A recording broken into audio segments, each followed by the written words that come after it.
You're listening to Sip and Grow the podcast, the show where we taste awesome, delicious wines while having unfiltered conversations about our passions, experiences, struggles, entrepreneurship, and life. My name is Nicole Di Pasquale, and I'm a wine enthusiast just trying to pursue her passions and dreams while taking you on the journey with me, one episode at a time. My ultimate goal is to not only bring you wine knowledge and value, but also inspire you to enjoy your process and journey in pursuing your passions and dreams. Because guess what? The person you become while enduring the process is more important. So sit back, grab a glass, and let's sip and grow together.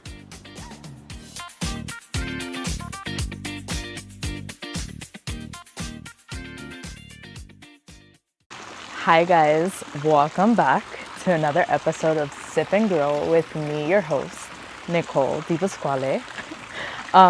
Today we are going to dive deep into another white wine because now that I've started digging into the white wine world, I can't stop. You know, it's like an addiction. Once you start, you can't stop. No, I'm just kidding. That was a joke. Anyways, today we are going to talk about another Spanish wine from the northwestern part of Spain. This one, the producer is called Pago de los Capellanes. This specific grape varietal is called Godello, and it's located in the wine region called Valdeorras, Valdeorras.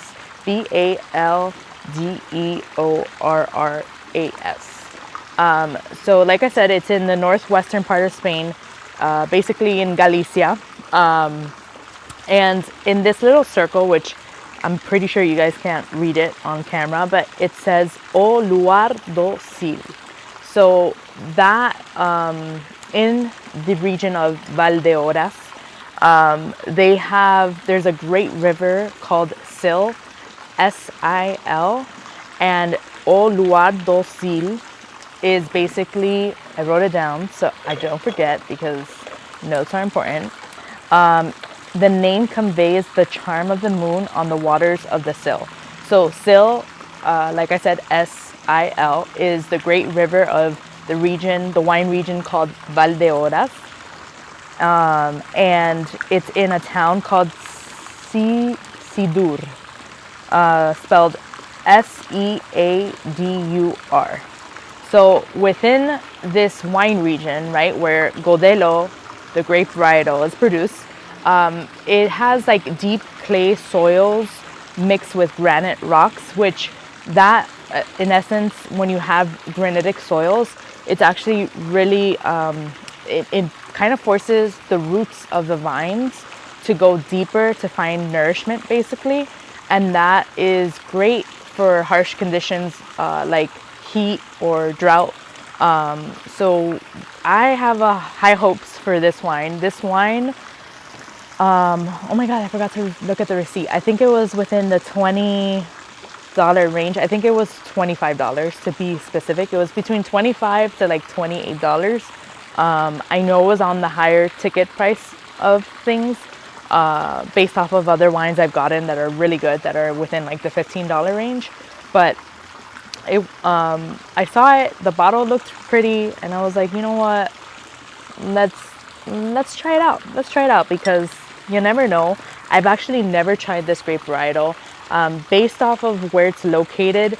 So this area where it's located, it's actually like on a valley, and that specific valley where the river Sil is located was actually well known. It's known as like the gateway to Galicia because a lot of people would have to pass through there to get to Galicia.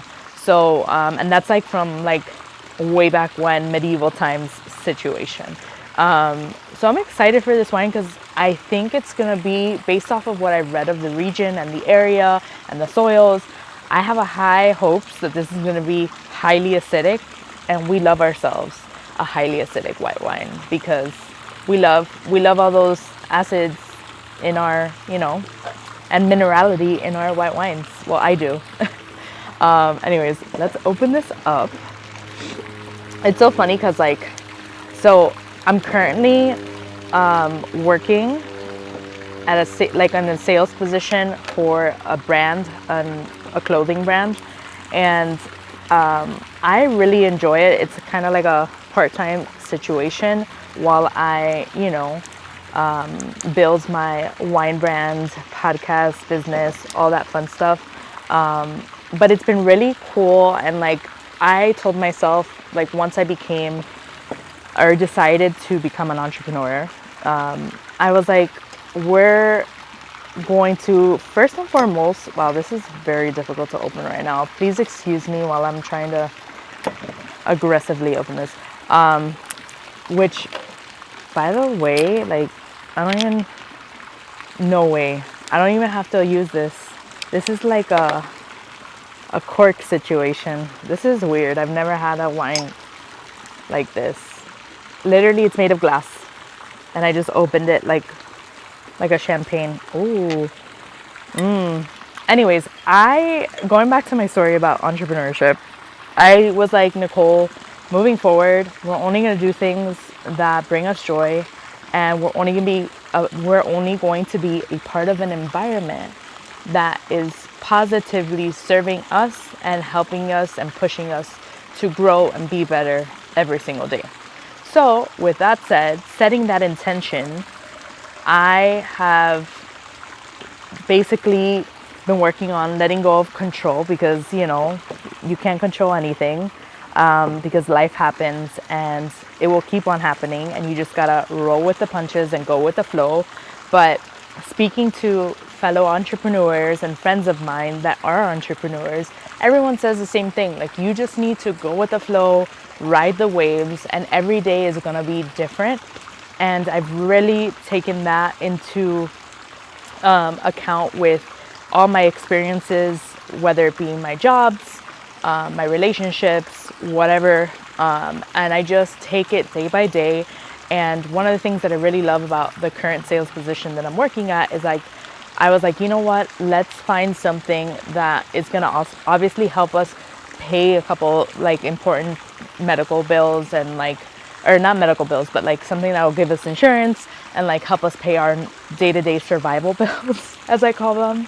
Survival bills are important, but also I wanted to find something that will help me with my skills and interacting with people, and will benefit me in the long run for anything I do in the future, whether it be in my wine business or my day-to-day relationships or whatever it may be. But I was like, whatever we find, it needs to help us be better, do better, and help us in the long run of things. It's not just going to be a job to be a job, So I found that, and it's been going great. And I meet very interesting people every single day and have really weird, but in a good way, conversations.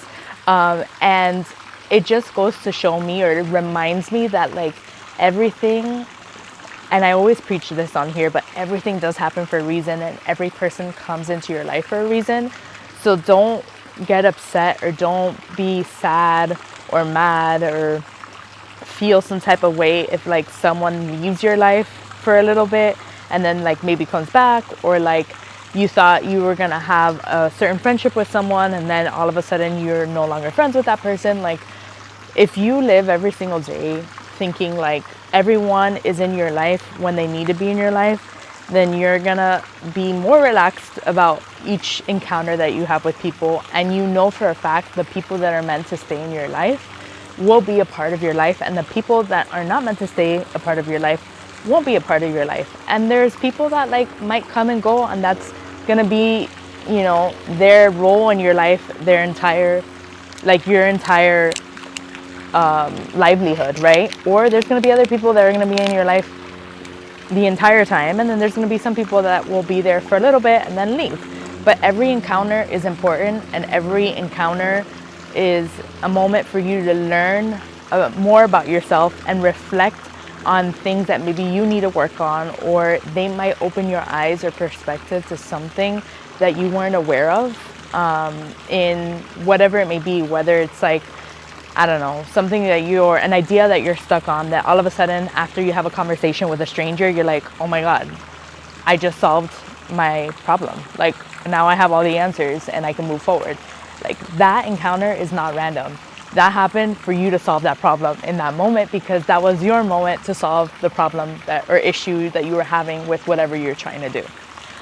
But anyways, let's get back to the important part of this podcast, the wine. So just looking at the color, I love, it's like a golden, clear yellow color. I love the clarity on this wine. It's beautiful. Let me open this. Hold on. To get a white. I forgot my chart once again, which I need to bring it out. It's in my room. Let's smell this. Ooh. I'm getting hints of like very citrus notes, like almost like grapefruit for sure. And what else is in here? I'm getting like heavy on the grapefruit, a touch of lime, and green apple for sure. Let's try this wine. Let's see what it's about.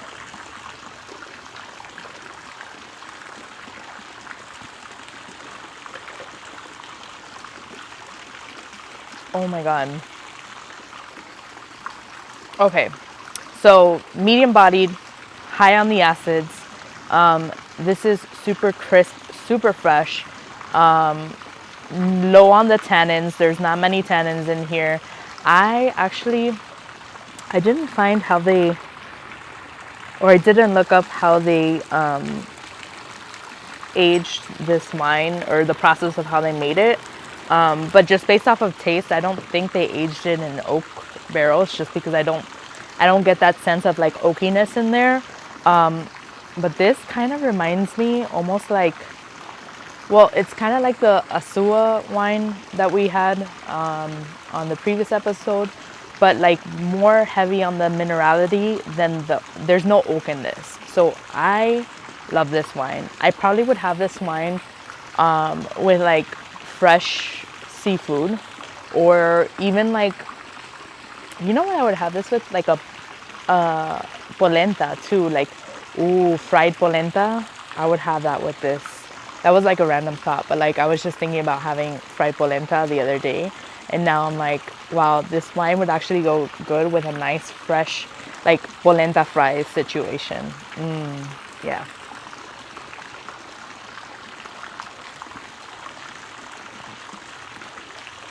It's very silky on the mouth, goes down easy, but the acidity is just, it's very high on the acids, because like I get that, you know, that acidic taste where it kind of like when you get a lemon and you just kind of like eat the lemon and you get that like sour taste in your mouth. I get that, and then but then it goes down smoothly. It's fresh. It is medium bodied. It's not very light. It's a little bit heavier than like a light white wine, but if you like a medium bodied wine, high on the acids, on the acidity, I'm sorry, that's what I meant to say, I would definitely recommend this. This is on the higher side of price, like price point wise, it's on the higher side of things, but I think if you want a good quality white wine that is complex and medium bodied, this is the way to go.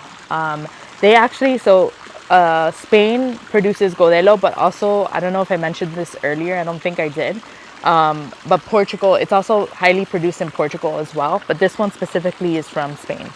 So I would give this an 8.7 out of 10. That is my rating for this wine. I'm definitely going to drink more of this wine today, because I'm really like thoroughly enjoying this wine.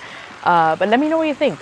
I got mine at Mega Spirits by my house. I'm not sure if they have it at Total Wine, but if they do, I will definitely link it in my notes. But whatever link I find, I'll link it in my notes. But if you get to try this wine, please let me know what you think.